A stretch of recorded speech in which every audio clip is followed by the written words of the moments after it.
So this week we're off to Kenya and a special farm called Muiri that's organic. So as I said at the start, we're off to Kenya and to the Muiri farm, which is a new coffee for us, first year of having it. And just last week, I was actually there on the farm and visiting for the first time. It's an estate coffee, and estate coffees in Kenya have been on a massive decline. They used to make up 70% of the coffees in the market. They're now down to around about 30% and reducing all of the time. This is because of the urban sprawl of Kenya and how there is a big push on land for development, for shopping malls, houses, hotels, restaurants, and all the investment that's going in there. But this is an estate that still remained. And the really interesting part about this estate, that it is organic. I have never found an organic coffee from Kenya before. This is the first time that I'd tasted one. I was really excited that it not only was organic, but passed my taste test. It passed that it had got the quality as well as that badge. But what I wanted to talk about today a little bit was about what's the difference between an organic farm and a non-organic farm, or an organic farm and an organic principle farm and a conventional farm.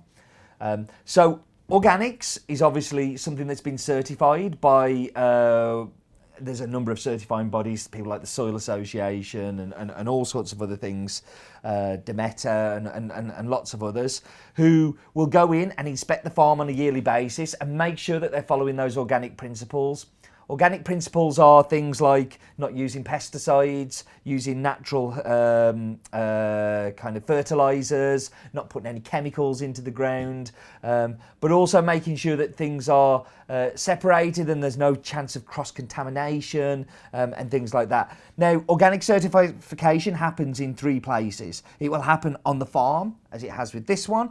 It'll then happen with the exporter, which in the case of this one, they were also certified organic. And then it happens at the roastery. So we have to go through a set of principles here where we are checked on making sure that we're clear with labelling, there is no cross-contamination, we are cleaning down machines before they're used for roasting the organics. So there can be none of those chemical things passed over. So that's the organic. What is organic principles? Well, if we look at somebody like Alejandro Martinez in El Salvador on Finca Argentina, he follows organic principles. So he does all of the things that somewhere like Muiri would do, but when it comes to the certification, he doesn't see any value for him the paying the many thousands of dollars that it would cost him to be certified and following through with all of the different things that the hoops that you have to jump through and the paperwork that needs to be filled in, because we're going to buy the coffee anyway. He's already found a buyer and found a way of adding value by having a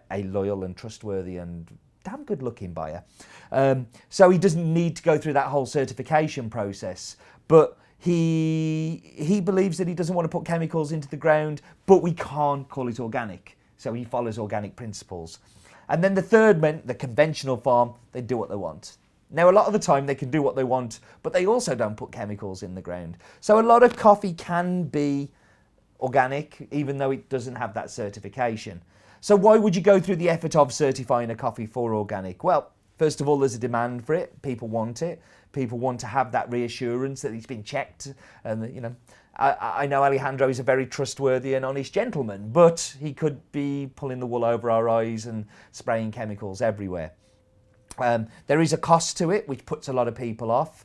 But there's another part. So when you're organic, your hands are tied. So somewhere like El Salvador is another perfect example where they had a leaf rust outbreak around about 5-6 years ago. Ali had no alternative but to spray his crops with something to stop the rust killing all of the plants on the farm. If he had been organic certified, he would have gone out of business. He wouldn't have had a harvest because a lot of the farms around his farm are abandoned and they weren't controlling their leaf rust. So every time he applied an organic style herbicide, it just wasn't strong enough because the wind would blow the spores of the leaf rust onto his farm and mean that the coffee would get reinfected. So he had to have a more aggressive approach to that.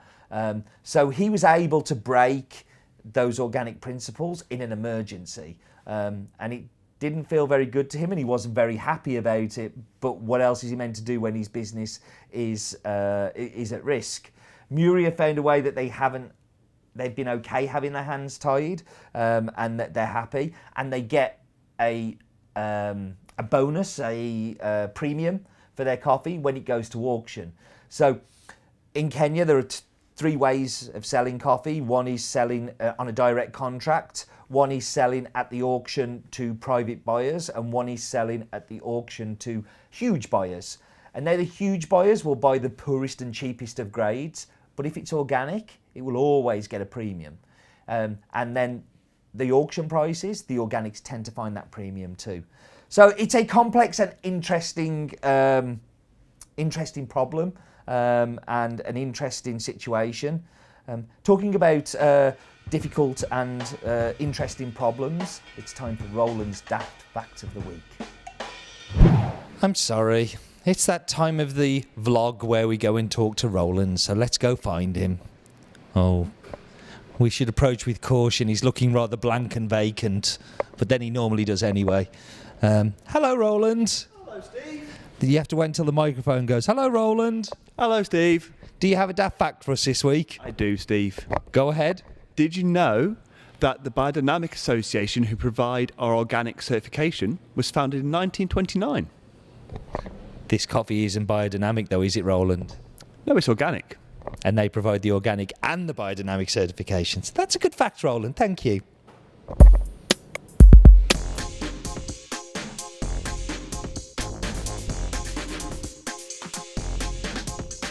So time for some coffee, and before we get to that, the Instagram competition, that the prize that money can't buy, well, it probably can buy nothing, to be fair, but is snail brewing coffee. And the reason that I chose this one is that it's a bag of Kenyan in my mug, and this week is a Kenyan in my mug. So thank you very much for your contribution. I think we've had snail brewing coffee before, but keep posting great photos like that, then you're going to keep winning, aren't you? So into the coffee.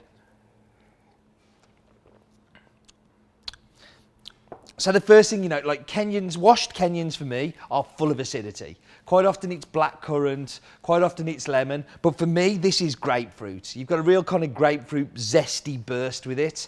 A little bit of lemon underneath there as well. Beautiful white sugar sweetness, really delicious cup. Like Kenyans in a Chemex. Kenyans in a Chemex are fantastic. For me, it's my favourite way of brewing a Kenyan because you get all of those clean flavours come through, and because of the thickness of the paper, it just makes a little bit more clarity in there than you might get from another brewing method. Big fan of Kenyans in Chemex. Big fan of you watching. Please do come back again soon. And do remember, life is too short for bad coffee.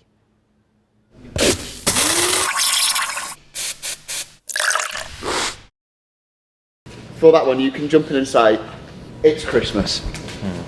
If you'd like to. No.